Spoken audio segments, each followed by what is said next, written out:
भगवान श्री गणेश जिन्हें हम प्रथम पूज्य गणेश के नाम से भी जानते हैं। अगर हम कोई भी पूजा हवन या फिर कुछ शुभ कार्य करते हैं तो सबसे पहले हम गणेश जी की पूजा ही करते हैं, इसलिए हम गणेश जी को प्रथम पूज्य गणेश के नाम से भी जानते हैं। वहीं पर जो कि गणेश जी है उन्हें हम विघ्नहर्ता के नाम से भी जानते हैं, जो कि हमारे विघ्न दुख दर्द को भी हरते हैं और हमारी रक्षा भी करते हैं। और वहीं पर आपने देखा होगा कि जो गणेश जी है उनका सर जो कि हाथी का है, वहीं पर जो धड़ है वो है मनुष्य रूप में। तो आज हम इसी चीज़ के बारे में जानेंगे कि उनका जो सर और जो धड़ है वो अलग अलग कैसे है। जैसा कि आप सभी को पता है कि जो माता पार्वती थी उन्होंने गणेश जी की नियुक्ति ही इसलिए करी थी ताकि जब भी वो एकांतवास में हो उनकी इच्छा के विरुद्ध उनसे कोई भी ना मिल सके। तो जो गणेश जी थे कहा जाता है कि वो पहरेदारी में लग जाते हैं।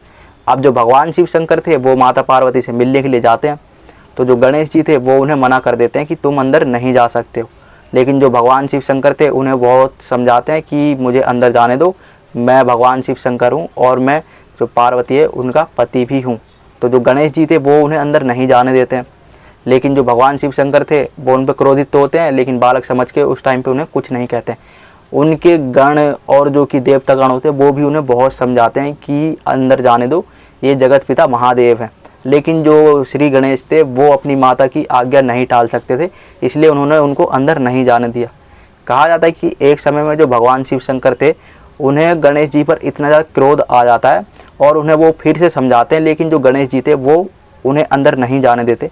तो जो भगवान शिव शंकर थे अब वो क्या करते हैं कि जो गणेश जी थे उनको अपने त्रिशूल से आघात पहुंचा देते हैं और उनके त्रिशूल से उनका सर धड़ से अलग कर देते हैं।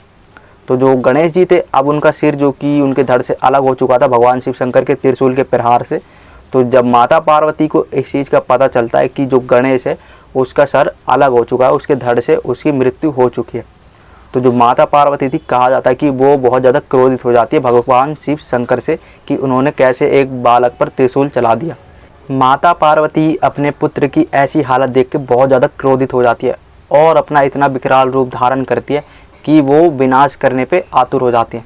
और वहीं पर जितने भी देवता गण होते हैं वो बहुत ज़्यादा भयभीत हो जाते हैं कि अगर माता का क्रोध शांत नहीं हुआ और उन्होंने ऐसे विनाश करती रही तो जो संसार है उसका नाश हो जाएगा और साथ में शायद हमारा भी नाश हो सकता है। जितने भी देवता गण होते हैं वो बहुत ज़्यादा भयभीत हो जाते हैं कि अगर माता का क्रोध नहीं हुआ तो आने वाले समय में बहुत ज़्यादा विनाश हो जाएगा। तो जितने भी देवता गण होते हैं अब वो क्या करते हैं भगवान शिव शंकर से सहायता मांगते हैं। और जो भगवान शिव शंकर होते हैं वो क्या करते हैं कि जो माता पार्वती थी उनको वो बोलते हैं कि देवी तुम्हें तुम्हारा पुत्र वापस मिल जाएगा। और जो माता पार्वती थी वो जब महादेव की बातें सुनती हैं तो जो माता पार्वती थी वो अपने आप को नियंत्रित करती हैं और भगवान शिव शंकर की बातें नहीं टालती हैं। और जो भगवान शिव शंकर थे वो माता पार्वती को आश्वासन दिलाते हैं कि तुम्हें तुम्हारा पुत्र फिर से जीवित मिल जाएगा।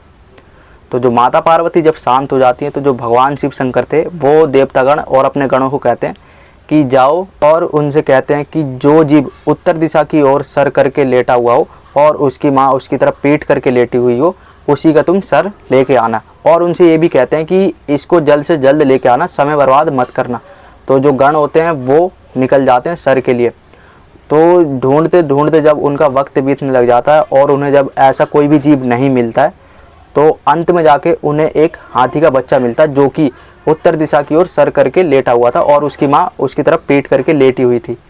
अब जितने भी लोग जो होते हैं वो जो कि महादेव की आज्ञा से सर लेने के लिए गए हुए थे, जब वो हाथी के बच्चे को देखते हैं और वो सोचते हैं कि ये ही जो गणेश जी है उनके लिए उपयुक्त होगा, तो उसका वो सर काट देते हैं और बिना देरी करे हुए ही जो कि महादेव होते हैं उनके पास वो आ जाते हैं और महादेव को जो कि हाथी के बच्चे का सर लाया हुआ था वो उनको सौंप देते हैं।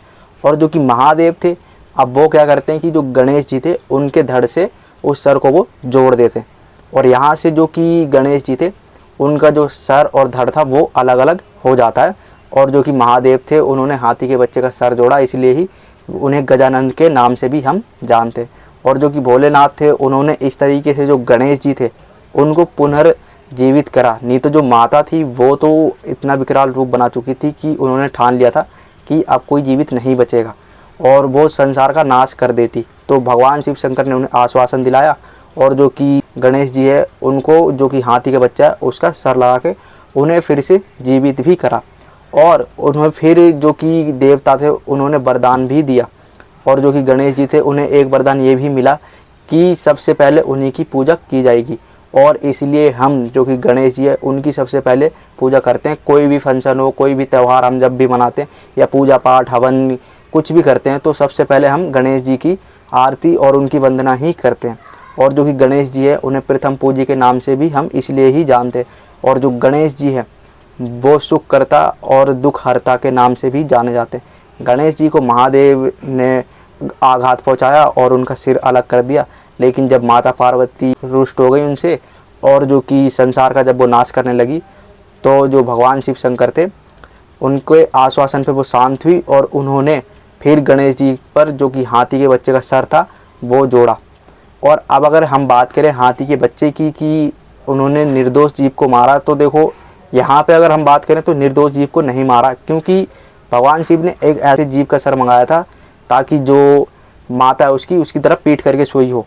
तो जो माता होती है, अगर जो शिशु होता है ना, नया नया बच्चा होता है, कभी भी अपने आप को उस बच्चे से अलग नहीं करती है, लेकिन जो वो माता थी उसने अपने बच्चे को अलग सुलाया हुआ था, उसकी तरफ पीठ करके लेटी पड़ी थी। तो इससे हमें ये पता चलता है कि उस जो हाथी की माँ थी उसको उस बच्चे की कोई फिक्र नहीं थी। तो यहाँ पर देखा जाए तो उनको कोई पाप भी नहीं लगा। तो इस तरीके से जो गणेश जी थे उनको जो कि हाथी का सर लगाया गया और वहीं पर उनको हम गजानन के नाम से भी जानते हैं।